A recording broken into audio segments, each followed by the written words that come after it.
Hello, this is Group 13. We are going to explain peripheral tolerance.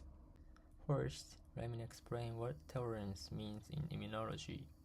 Immune tolerance is the ability of the immune system to recognize antigens without triggering harmful immune responses, which is essential for preventing reactions against self-antigens and maintaining immune homeostasis.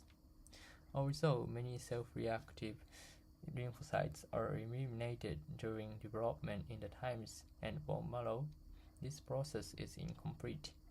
Therefore, peripheral tolerance is required to control self-reactive cells that escape into the periphery. Peripheral tolerance refers to mechanisms that control self-reactive immune cells that escape central tolerance and persist in peripheral tissues. These mechanisms include functional inactivation, deletion, and active suppression by regulatory T cells, which together prevent autoimmunity and limit excessive immune responses. Peripheral tolerance differs from central tolerance. Central tolerance occurs in the thymus, where self-reactive T cells are eliminated during development. However, this process is incomplete, and some potentially self-reactive T cells escape into the periphery. Peripheral tolerance acts on these escaped T cells to prevent harmful immune responses. In this slide, I am talking about regulatory T cells, or Treg cells. Treg cells are a specialized subset of CD4 positive T lymphocytes that maintain immune tolerance and suppress excessive immune responses, thereby protecting the body from autoimmune diseases. They are characterized by the expression of CD4, CD25, FOXP3, and low level of CD127, and act as the peacekeepers of immune system.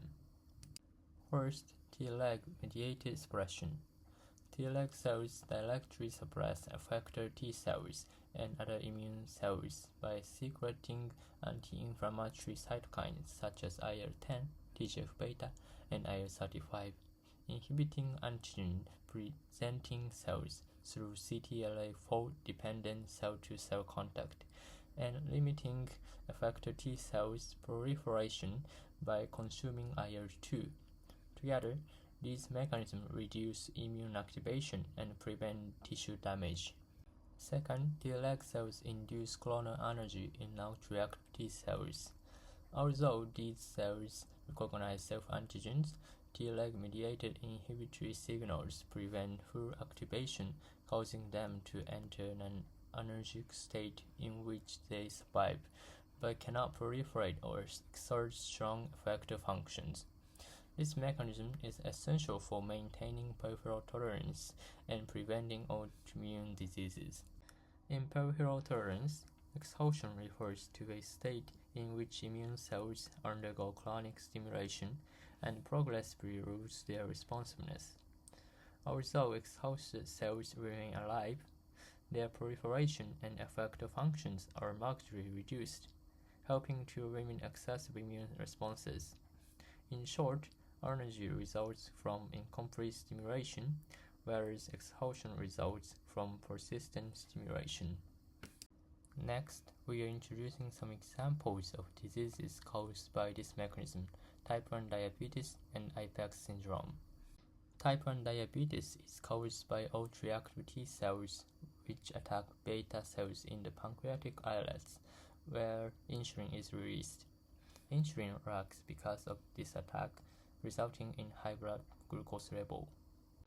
IPEX syndrome is a rare but severe autoimmune disease caused by mutation in the FOXP3 gene, which is essential for the development and function of regulatory T cells. As a result, Treg cells fail to suppress immune responses, leading to widespread multi-organ autoimmunity. IPEX syndrome clearly demonstrates the critical role of Treg cells in maintaining immune tolerance.